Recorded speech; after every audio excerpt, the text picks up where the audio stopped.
Bueno, ya estamos de regreso. Recuerda que estamos tomando el tema de qué es la alabanza y la adoración para llegar a lo que es la adoración profética.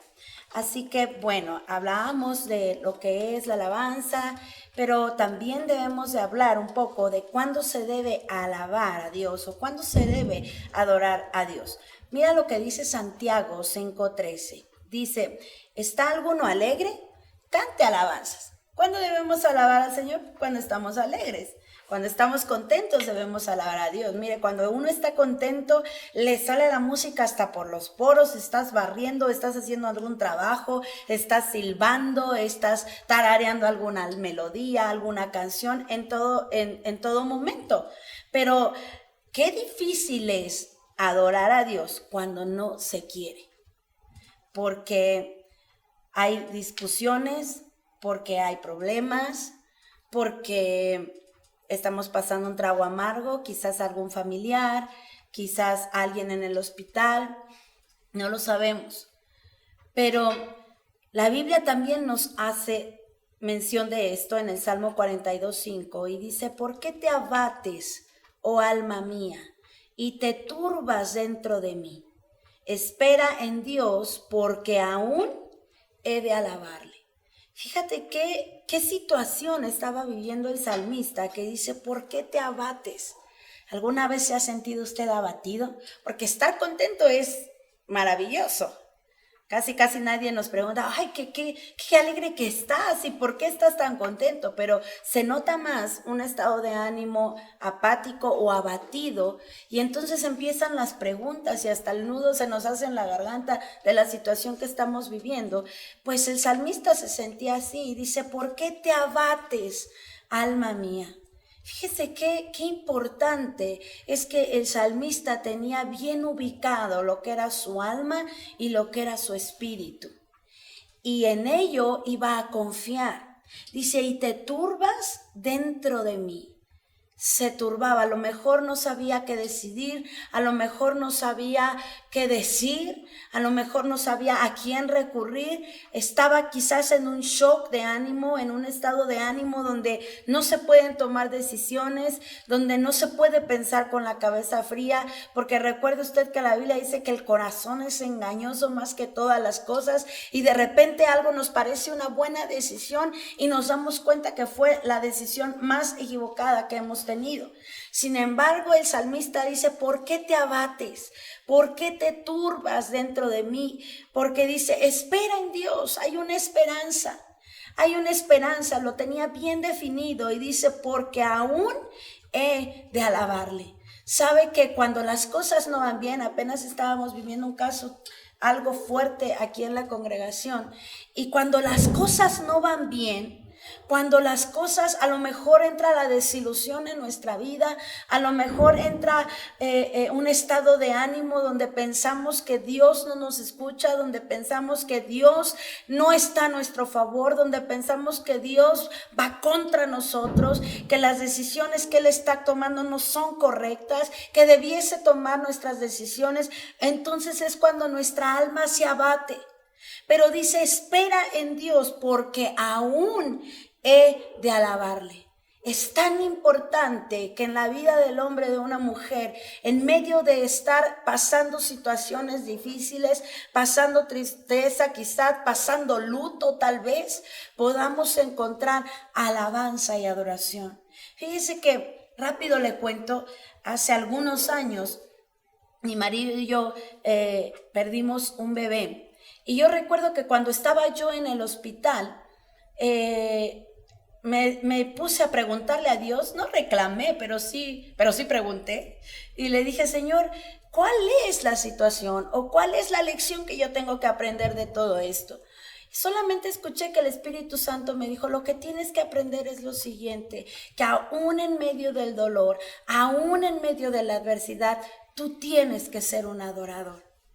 Cuando Dios encuentra un adorador en medio de la adversidad, suceden cosas maravillosas. Uno crece, Tu crecimiento espiritual va más adelante. Tu crecimiento espiritual pareciese que va a pasos agigantados. Por eso dice el salmista, espera en Dios.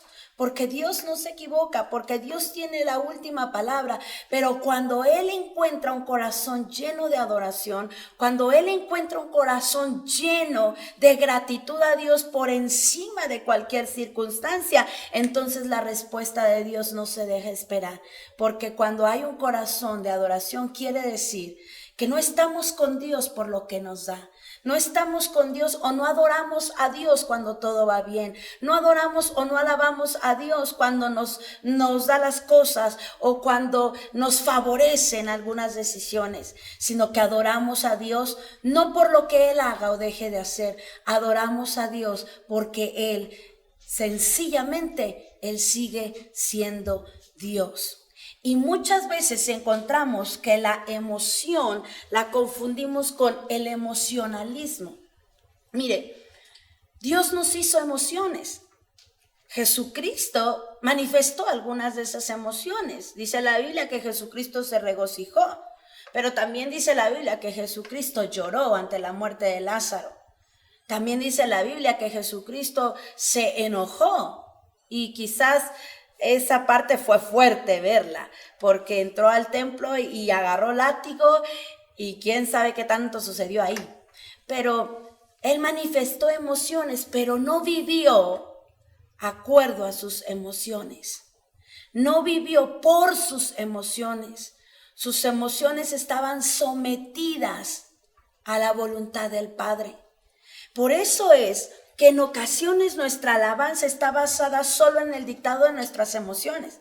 A mí me da risa muchas veces que yo llego aquí a la congregación y encuentro gente que a lo mejor le fue bien en el trabajo, explota de alegría, explota de júbilo, entra a la adoración y comienza a adorar al Señor, pero cuando las cosas no van bien está enmargado en la fila de hasta atrás.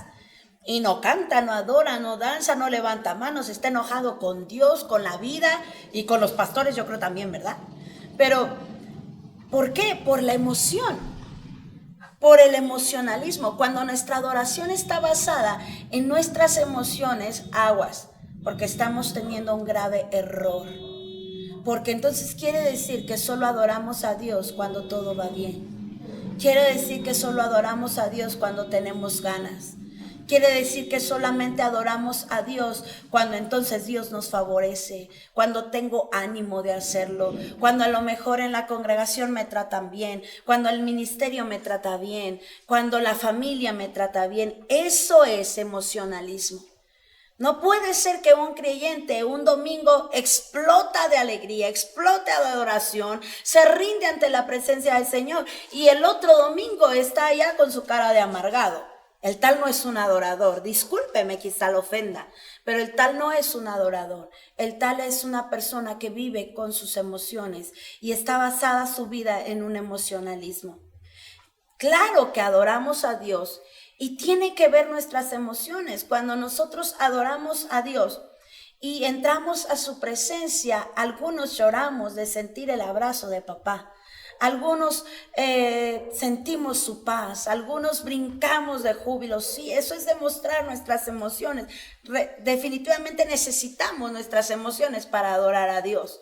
Dios las puso por algo, pero recuerden, nuestras emociones deben de estar sometidas al Espíritu Santo.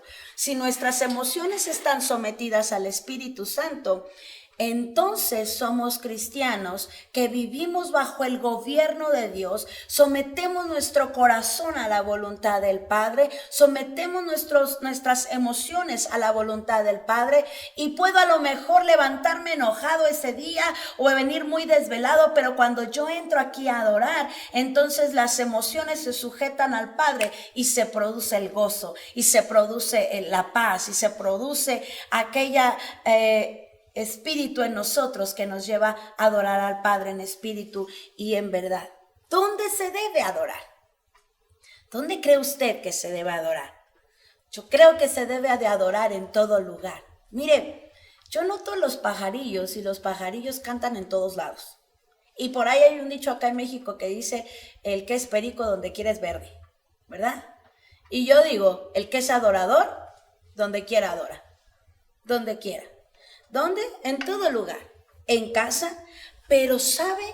Algo se produce cuando el adorador llega a la congregación de los santos.